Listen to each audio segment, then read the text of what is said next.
On fait souvent de l'Occident bashing, où on tape sur l'Occident individualiste, qui produit pas que des bonnes choses. Et on peut avouer et l'admettre, alors bien sûr, on peut discuter des détails, mais quand même, un des mâles du siècle en Occident, c'est l'individualisme. Et l'individualisme, je dirais, célébré en entreprise, en société, en famille. C'est pas juste un avatar par hasard, mais c'est clairement quelque chose qui est une valeur nouvelle, avec des pertes de sens autour d'autres valeurs concurrentes. J'ai d'ailleurs galéré pour trouver rien que ces images-là, parce que quand j'ai tapé individualisme sur un moteur de recherche bien connu, il y avait d'abord beaucoup de grandes vertus, du style, il faut penser d'abord à soi, il faut d'abord être sur soi, et puis bon, les autres on verra. Ou alors pour bien prendre soin des autres, il faut d'abord t'aimer toi-même et être un peu égoïste, des choses comme ça. Et ensuite, certaines de ces photos, un égoïsme assumé, mais qui, comme je le disais avant, est en concurrence avec d'autres valeurs. Parce qu'avec l'individualisme ne fait pas bon ménage avec le sens des responsabilités, avec le sens du service du bien commun, et avec le sens du zèle dans l'accomplissement d'une tâche. Et si ces propos sont, je pense, justes, d'une manière générale, on le vérifie dans tous les domaines. J'ai discuté avec un ami dans ma rue qui est chef d'entreprise et qui disait que c'est particulièrement difficile de rappeler les gens dans le contexte général de ces dernières 2 décennies au sens des responsabilités, à l'amour du travail bien fait, au service du bien commun pour la promotion des valeurs de l'entreprise. Il y a quelque chose qui est de l'ordre de la concurrence entre les valeurs de l'individualisme et les valeurs anciennes. Alors bien sûr, ces pertes de valeurs qu'on pourrait dire d'inspiration judéo-chrétienne, on peut discuter là-dessus, mais je pense que c'est lié aux valeurs judéo-chrétiennes. La perte de ces valeurs, évidemment, ne sévissent pas partout. Il y a d'autres régions dans le monde où les sociétés fonctionnent d'une manière beaucoup plus partagée, avec un sens beaucoup plus partagé. Mais je dirais qu'à ce stade-là, il y aura 2 choses à dire. C'est que la perte de ces valeurs et l'avènement de l'individualisme est un mal. Je pense qu'on devrait avoir le courage de le dire. C'est un mal qui fait du mal à tout le monde. Parce qu'on ne peut pas à la fois avoir au centre de l'univers mon nombril et le bien de la cause commune. C'est juste, ça ne fonctionne pas ensemble. Ça me fait du mal, ça fait du mal à mon environnement, à commencer par ma famille, et ça fait du mal à la société en général. La deuxième chose qu'on devrait dire par rapport à cela, c'est que évidemment, cette perte de valeurs, des valeurs clés, cet avènement de l'individualisme a un impact jusqu'au cœur de l'engagement chrétien fondamental. Pourquoi? Mais tout simplement parce qu'on n'est pas des boîtes hermétiques. On est perméable. On est perméable aux influences du monde, aux influences de ce qui fait l'air du temps, dans lequel on baigne, avec une mise en danger. Et voilà la mise en danger essentielle. C'est que cette entrée des valeurs individualistes au cœur de l'Église met en danger le projet de Dieu, qui consiste à implanter son Église dans le monde pour montrer la beauté de son projet pour toute l'humanité, qui passe par le don de soi, par l'oubli de soi, par le don de nos corps à Dieu et le don de nos corps aux autres pour le bien commun. Et Dieu veut montrer son amour à travers cette réalité appliquée. Et on voit bien comment l'individualisme rampant de mon cœur met cela en péril. On est en train de voir dans l'épître aux Romains, la lettre de Paul aux Romains, que Paul écrit cette lettre pour non seulement, c'est pas juste un traité de théologie. Pourquoi est-ce qu'il donne tellement de détails sur l'évangile de Jésus-Christ? C'est pour équiper les Romains pour qu'ils entrent en mission avec lui. Et il les informe de l'évangile et il leur montre, dans cette deuxième partie de la lettre, comment l'évangile, la bonne et grande nouvelle de Dieu, impacte nos vies jusqu'au plus profond, de manière à ce que nous ayons de la saveur, de manière à ce que, comme nous l'avons vu la semaine dernière, nous puissions faire la différence en offrant nos vies à Dieu et en pensant comme Dieu. C'est les 2 premiers versets qui le disent, on l'a médité la semaine dernière, et c'est ce que Paul dit au début du verset 2, ne vous conformez pas au monde présent, sinon vous n'aurez aucune saveur. Vous n'aurez aucune saveur. Et ce qu'il y a, c'est que petit à petit, là, dans la suite du texte, sur la base de cette exhortation de départ qu'on a vue la semaine dernière, faites la différence en offrant vos corps, en pensant comme Dieu, Paul va montrer comment ce principe général de faire la différence pour la gloire de Dieu, pour la mission de Dieu, va s'appliquer dans tous les domaines de la vie et de la société, à commencer, sans surprise, par l'Église. C'est par l'Église que ça commence, la société révolutionnaire de Dieu au milieu de ce monde. Et le premier volet de ce travail-là, d'application, Paul on pourrait le résumer comme cela, prenez vos responsabilités. Je pense que c'est un résumé possible de ces versets 3 à 8 sur lesquels on s'arrête là. Prenez vos responsabilités. Qu'est-ce que Paul dit à ce propos-là? Dans un monde et dans une culture dans laquelle on pourrait avoir du mal avec cette notion-là, prenez vos responsabilités parce que c'est Dieu qui vous les a confiées pour que vous le serviez ensemble avec zèle. Voilà un résumé de ce texte. Et je vous propose de vous arrêter sur le verset 3, où Paul montre que c'est Dieu qui nous a confié ses responsabilités. C'est l'exhortation centrale de ce texte. Et Paul fait un jeu de mots avec la notion de pensée, avec la notion de raison ici. C'est par la grâce qui m'a été confiée, donc par le cadeau gratuit que Dieu m'a donné de vous exhorter, je dis à chacun d'entre vous de ne pas avoir de prétention excessive, littéralement de penser trop haut, de penser excessive et déraisonnable, c'est-à-dire de penser à côté, donc il y a un jeu de mots sur penser et raison, partout dans ce texte, 5 fois. Mais d'être assez raisonnable, de penser suffisamment bien, chacun selon la mesure, pour avoir de la modération, donc une pensée bien réglée, chacun selon la mesure de foi que Dieu lui a départie. Vous voyez que l'insistance sur la raison, on n'est pas lobotomisé quand on devient chrétien, on a plutôt la raison qui est réformée, c'est pour penser d'une autre manière. Regardez le verset 2, c'est cohérent. Paul venait de dire, verset 2, « Ne vous conformez pas au monde présent, mais soyez transformés par le renouvellement de l'intelligence. » Pourquoi? Pour discerner avec notre pensée ce qui est bon, agréable et parfait. Tout se joue ici par le renouvellement de l'intelligence. Paul parle d'abord, dans cette notion de service et de responsabilité dans l'Église, de l'humilité nécessaire, comme un élément essentiel du service dans l'Église.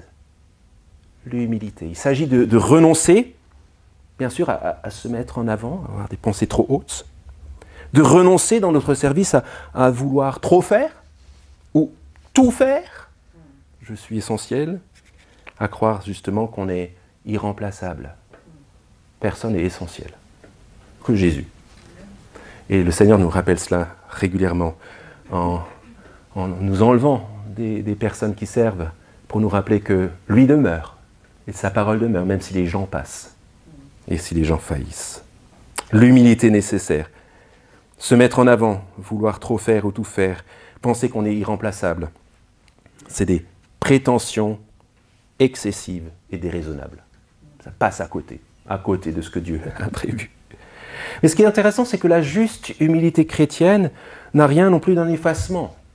C'est pas une fuite, ou c'est pas un doute de soi, un brin culpabilisant, un oubli au point qu'on disparaisse dans l'infini et qu'on ne soit plus personne. Non, c'est pas du tout ça. Regardez la suite du texte. C'est la capacité informée de trouver le bon dosage. Paul dit, soyez assez raisonnable pour avoir de la modération.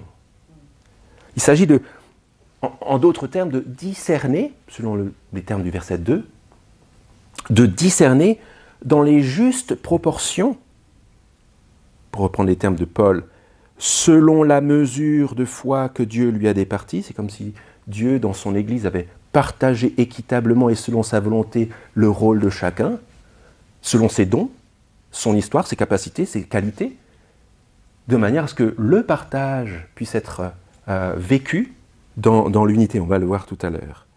Selon la mesure de Dieu. Il s'agit de discerner, dans des justes proportions, la part de responsabilité que Dieu nous a confiée. C'est ça l'exhortation centrale de ce début. C'est des responsabilités que Dieu nous a confiées. Il s'agit non pas de s'extraire ou de trop en faire, il s'agit de le recevoir dans les justes proportions. On voit que c'est un propos qui va à l'encontre des églises de professionnels, où il y a quelques gens qui font tout super bien et les autres sont en train de profiter d'une prestation de service qu'il faut parfois payer, très cher. Et en fait, c'est pas ça à l'Église, on va le voir dans le deuxième volet de la pensée de Paul. Et puis c'est aussi un propos plus général qui concerne souvent toutes les églises, où on a une logique d'église où il y a des serveurs et des servis. Des gens qui servent et d'autres qui sont servis. Des gens qui se laissent que laver les pieds et d'autres qui font que laver les pieds. Non, il s'agit de penser que chacun a reçu sa part. Dieu a donné sa part à chacun, dans la mesure de foi que Dieu a départi à chacun. C'est ce que Paul dit ici. Ce qu'il y a, c'est que ça appartient à un motif récurrent dans toute la Bible. Depuis toujours, Dieu a voulu dans cette humanité sauver son peuple, le délivrer, même à l'époque du peuple d'Israël en Égypte. Dans quel but ? Laisse partir mon peuple afin qu'il me serve au désert. L'idée, c'est que Dieu nous a délivrés de ce monde pour qu'on puisse le servir dans la joie et la confiance et pour sa gloire dans ce monde. Alors Paul dit, soyez assez raisonnables pour avoir de la modération, chacun selon la mesure de foi que Dieu lui a départie. Important qu'on comprenne cela. Qu'est-ce que c'est cette mesure de foi ? Est-ce que ça veut dire qu'il y en a qui ont beaucoup la foi et qui font beaucoup, et d'autres qui ont peu la foi et qui font peu ? Ce n'est pas exactement ça, parce que tout le monde dans l'Église véritable a reçu la foi, a placé sa foi en Jésus. L'idée, c'est qu'en nous donnant la foi qui sauve, par laquelle il nous démontre combien il nous aime, dans la foi, nous avons saisi ses compassions, verset 1, sa grâce, verset 3, et un peu plus tard aussi une allusion à la grâce. En nous donnant la foi qui croit dans ces choses-là, Dieu nous donne aussi l'envie et les capacités dans la même foi de le servir comme lui nous a servi. C'est ça dans la mesure de foi. Plus on comprend dans la foi ce qu'il a fait pour nous, plus on va voir dans la foi comment le servir. Premièrement, magnifique témoignage rendu à l'Évangile. Quand on voit des gens servir, c'est le chant qu'on a chanté avant. Apprenons donc à servir, roi serviteur. Comme Christ s'est donné, nous voulons nous donner un témoignage rendu à l'Évangile.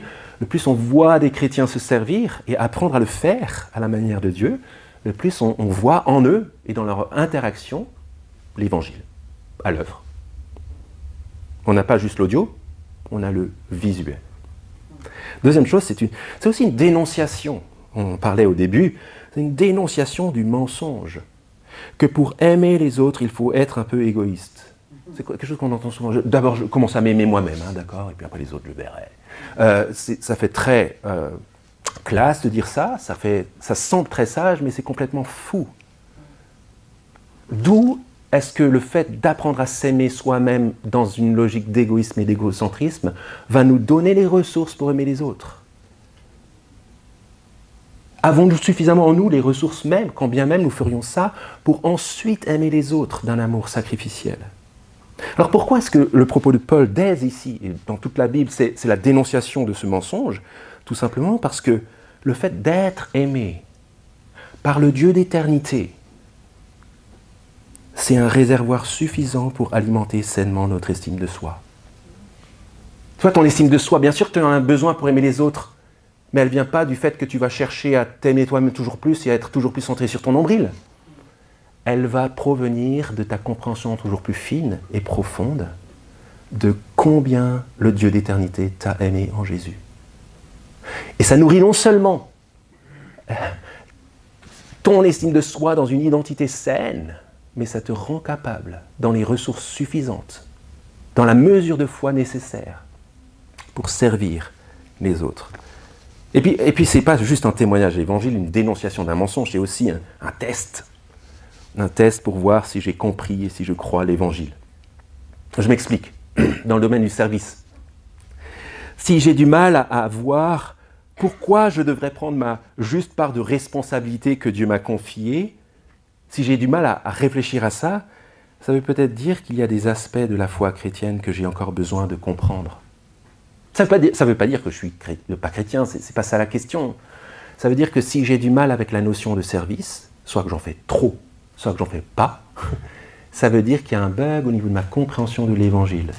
Donc la solution pour bien servir dans la mesure impartie, c'est de méditer l'Évangile et de comprendre comment j'ai pas besoin de le faire pour me faire valoir, et comment le fait de fuir me renvoie au Seigneur qui n'a pas fui. C'est ce genre de choses qui se passe, un test pour voir si j'ai compris l'Évangile. Et ce qui attire notre attention sur le fait que nous sommes redevables. Redevables des responsabilités que nous avons reçues dans l'Église en tant que serviteurs, non seulement vis-à-vis de Dieu, mais aussi vis-à-vis de l'Évangile qu'il nous a confié. Paul dit dès le début, je n'ai pas honte de l'Évangile, mais c'est la puissance de Dieu pour le salut de quiconque croit. C'est-à-dire que je suis redevable vis-à-vis du contenu de l'Évangile. Ma manière de servir rend compte de ma manière de comprendre l'Évangile.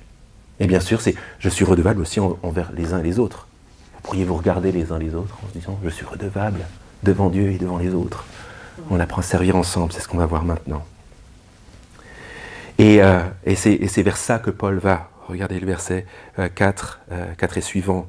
Paul dit, en effet, donc sur la base de cette mesure impartie, cette juste mesure que Dieu a donnée pour les responsabilités, verset 4, en effet, comme nous avons plusieurs membres dans un seul corps, et que tous les membres n'ont pas la même fonction, ainsi nous qui sommes plusieurs, nous formons un seul corps en Christ, et nous sommes tous membres les uns des autres, mais nous avons des dons différents, selon la grâce qui nous a été accordée. Ce que Paul est en train de faire, c'est qu'il montre que ces responsabilités que nous avons dans l'Église locale, c'est lui qui nous les a confiées dans un but précis, pour que nous le servions ensemble. On s'arrête quelques minutes sur ces versets 4 à 6, première partie du verset 6. Paul avait dit au verset 1, « Je vous invite à offrir vos corps à Dieu comme un sacrifice vivant. » Et c'est intéressant ici qu'il nous invite à voir qu'on fait partie d'un corps plus grand, on fait partie d'un seul corps en Christ, une seule entité. C'est une belle image. Pourquoi est-ce que nous sommes invités d'offrir nos corps à Dieu? Pour mieux servir le corps de Christ, l'Église. C'est une belle image de l'Église. Le corps qui bouge, qui est homogène, qui fonctionne le mieux possible. Si je pense à mon corps, c'est peut-être pas toujours le cas, mais qui est fait pour fonctionner d'une manière harmonieuse.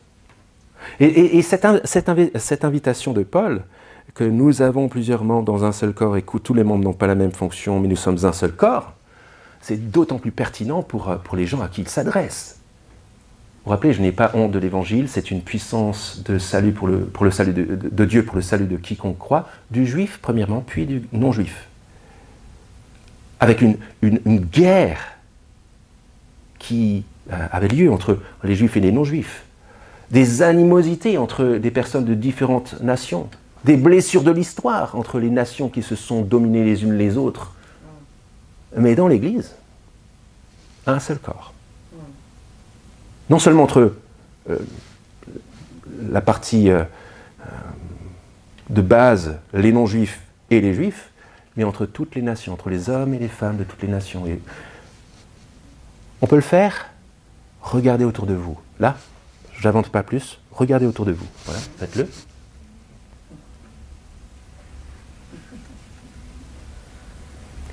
Mesurez nos différences. Nos différences d'origine, de caractère, nos différences de maturité en Christ, nos différences aussi de dons, nos capacités intellectuelles différentes. Les différences sont de tous les ordres. Un seul corps en Christ. Nous formons un seul corps en Christ.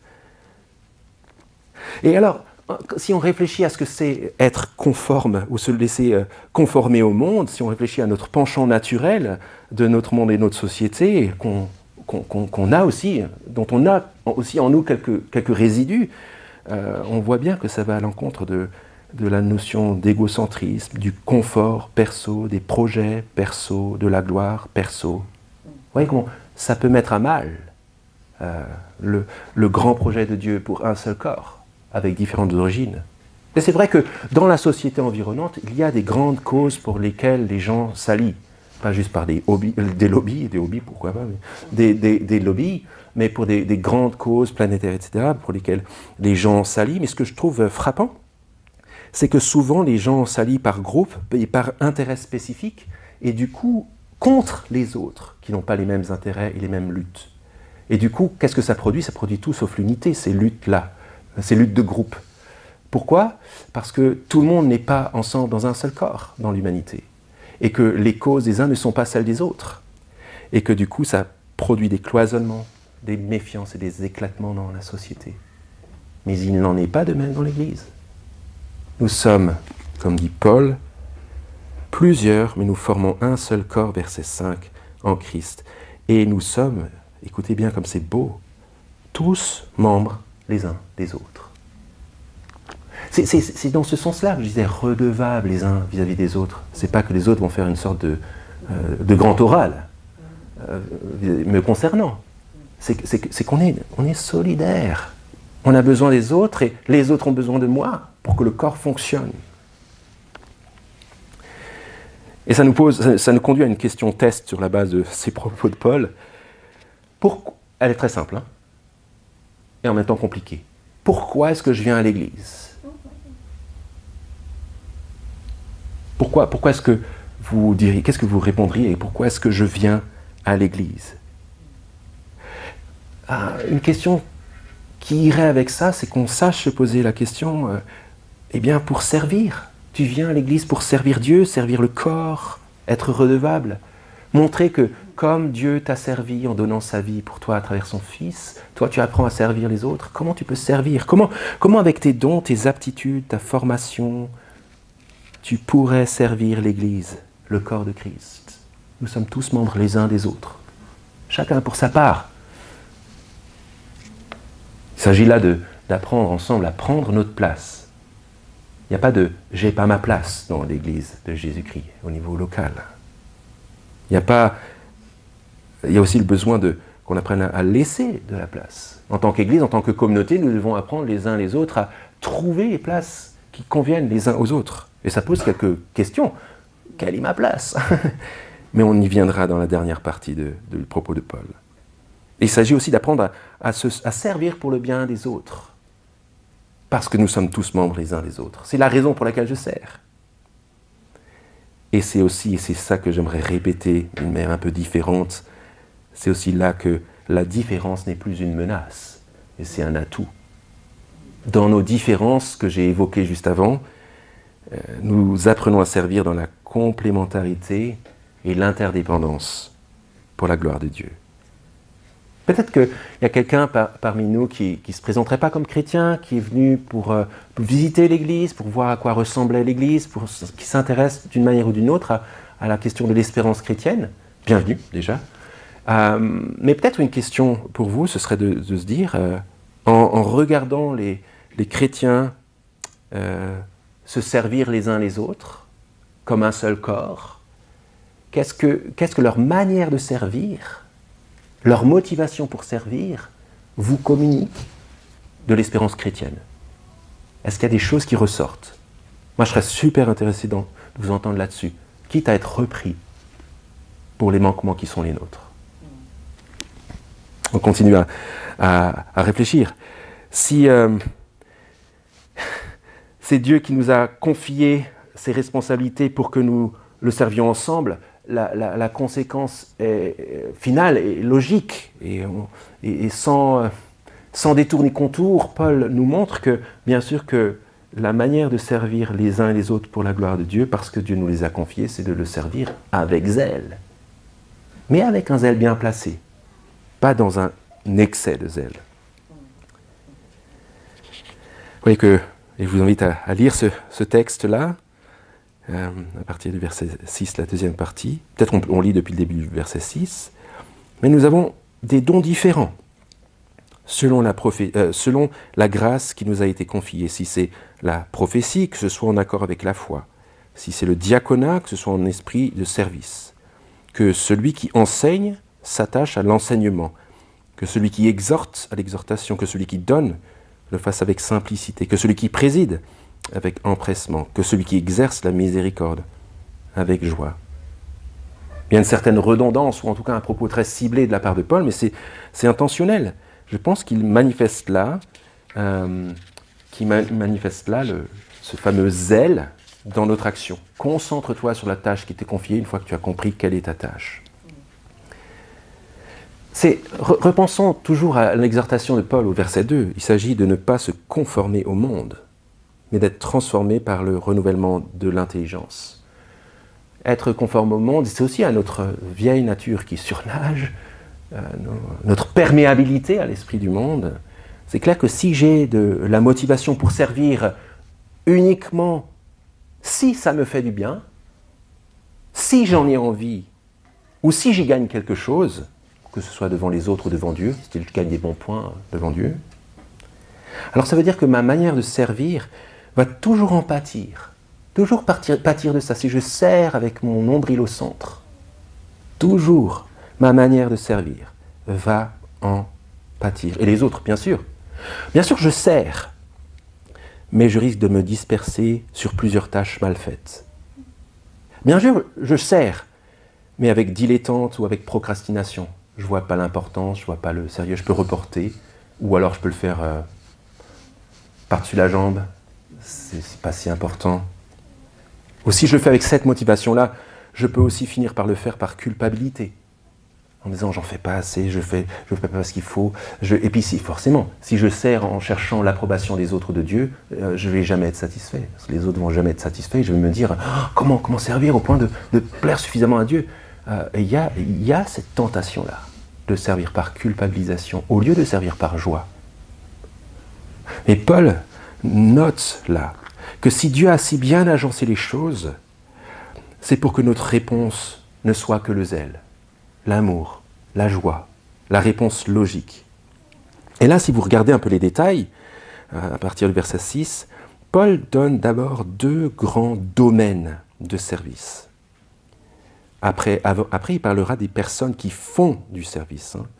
Si quelqu'un enseigne, si quelqu'un exhorte. Mais d'abord, il donne les deux grandes familles. Il y a d'autres manières de comprendre ces versets, mais c'est là où j'en suis dans ma compréhension. D'accord ? On peut en discuter. Paul dit, si c'est la prophétie, que ce soit en accord avec la foi, et si c'est le diaconat, que ce soit dans un esprit de service. En d'autres mots, le diaconat ou le service, la manière de servir, être serviteur. Les deux grands domaines de service dans l'Église, c'est d'abord le domaine de la prophétie, de la proclamation de la parole de Dieu au peuple de Dieu pour éduquer le peuple de Dieu et le conduire à l'amour pour Dieu. Et l'autre versant du service, les deux grandes familles, si vous voulez, c'est la diaconie, le service, non seulement pour le bien et la promotion de la parole, le ministère de la parole a besoin d'un soutien logistique, que ce soit technique, etc., ou que ce soit dans un domaine de l'application de la parole, dans notamment la générosité, la miséricorde. Vous voyez que c'est deux parties de service totalement complémentaires, qui s'interpénètrent. Mais Paul semble donner ici ces deux grands pôles pour qu'on puisse se repérer. Il est bien conscient que s'il dit que chacun devrait prendre sa responsabilité selon la mesure de foi que Dieu lui a départie, bien entendu qu'il faut que nous puissions nous repérer. Mais c'est ce que Paul fait, il nous repère. D'abord, la prophétie selon l'analogie de la foi. La prophétie selon l'analogie de la foi. Qu'est-ce que ça veut dire, cela ? Ça veut tout simplement dire que les services de la parole de Dieu doivent s'enraciner dans toute la parole de Dieu. Ça veut dire qu'on ne peut pas comprendre ce texte-là isolément, sans son contexte, sans ce que Dieu dit par son esprit dans le reste de l'Écriture, de manière à bien comprendre ce que cette parole spécifique veut dire dans son contexte précis. Il s'agit de soumettre la parole qu'on dit au reste de la foi. C'est ça, l'analogie de la foi. Des services de la parole de Dieu qui nous enracinent en lui pour nous rendre aptes à vivre pour lui. Et les deux zones d'application qui correspondent dans cette grande famille, c'est d'abord l'enseignement, verset 7, que celui qui enseigne s'attache à l'enseignement. Bien sûr, dans l'analogie de la foi, il ne devrait pas dire des choses abracadabrantes, il devrait dire des choses qui correspondent à ce que Dieu dit dans toute l'Écriture, et il devrait se concentrer à l'enseignement. La redondance, elle est voulue par Paul, la répétition que celui qui enseigne s'attache à l'enseignement. C'est trop important pour qu'il se disperse. Il s'agit qu'il s'y adonne avec zèle, parce qu'il y va de la bonne santé de l'Église. Et il y va de la bonne santé notamment du ministère qui dépend de lui, verset 8, celui qui exhorte s'attache à l'exhortation. Ça, c'est quelque chose qui peut tous nous concerner, mais pour lesquels certains ont plus la fibre. Il s'agit d'obéir au même principe. C'est comme pour l'enseignement, l'exhortation est une autre forme de prophétie, de proclamation de la parole, qui doit se faire dans l'analogie de la foi. Tu ne peux pas juste exhorter quelque chose que tu avais à cœur de dire. Ça, de toute façon, ça ne va avoir aucun effet. Tu dois l'ancrer dans l'intention de l'Esprit, dans la parole de Dieu. Et il s'agit de se concentrer là-dessus. Il ne s'agit pas de saupoudrer juste quelques petites exhortations par-ci par-là quand tu l'as à cœur. Si vraiment c'est quelque chose vers lequel l'Esprit te pousse pour le bien de l'Église, tu dois t'y consacrer avec zèle. Que celui qui exhorte s'attache à l'exhortation, selon le principe toujours de l'analogie de la foi. Un ministère prophétique de proclamation de la parole à l'Église qui est mené avec cette intentionnalité-là fera du bien au corps et rendra chaque membre apte. Ça veut aussi dire que concrètement, on parle des groupes de semaines actuellement. Lorsqu'on est assidu au groupe de semaines et lorsqu'on est dans une logique où on s'enseigne mutuellement et où on s'exhorte les uns les autres, nous devrions aussi avoir ce zèle-là.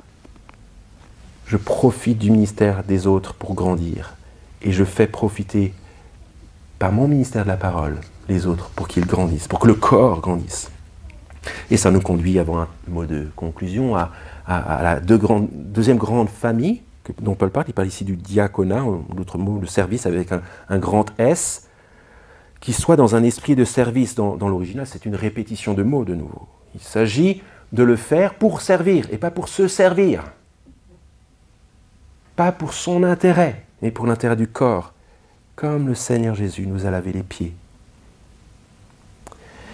C'est d'abord le service de la parole, par le soutien logistique. Je disais que pour que le ministère de la prophétie se fasse bien dans l'Église, il faut que la logistique se déroule bien, que tout ce qui est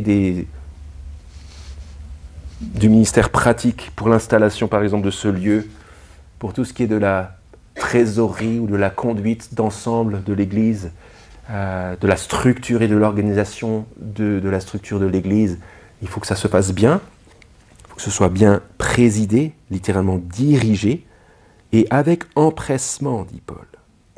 Avec empressement. Ce versant est tout aussi important, parce qu'il consiste non seulement, je viens de le dire, à aider, à accompagner le ministère de la parole, mais aussi à appliquer le ministère de la parole. Et l'exemple dont Paul parle ici, ce n'est pas une liste exhaustive, hein. C'est la miséricorde. Que celui qui exerce la miséricorde le fasse avec joie. En général, dans la Bible, c'est Dieu qui exerce la miséricorde. Ici, il donne à des hommes et des femmes la possibilité d'exercer la miséricorde. Et j'ai oublié le début du verset 8, j'ai sauté, excusez-moi, que celui qui donne le fasse avec simplicité. Pareil, on en a parlé aux annonces. la générosité de chacun constitue le support logistique pour que le ministère de l'Évangile, de la prophétie de la parole, l'annonce de la parole soit bien faite. C'est un besoin. Mais là, Paul parle aussi de la capacité de certains à pouvoir donner plus. Et Paul leur dit que vous puissiez le faire avec simplicité, c'est-à-dire pas avec calcul. Si vous avez de la part de Dieu rendu la capacité de donner beaucoup, ce n'est pas pour augmenter votre pouvoir dans l'Église. C'est pour que l'Église soit mieux servie. Faites-le avec simplicité, sans duplicité, mais juste avec la pensée que le corps sera bien servi et que le ministère de la prophétie sera bien servi. Tout ce qui concerne les services pratiques et le soin des autres, y compris le service de miséricorde, où on prend soin corporellement, physiquement les uns des autres, doit se faire dans cet esprit, avec joie, avec reconnaissance. La reconnaissance de celles et ceux à qui Dieu a fait miséricorde, la reconnaissance et la joie de ceux qui savent qu'en faisant ça, ils prennent bien soin du corps.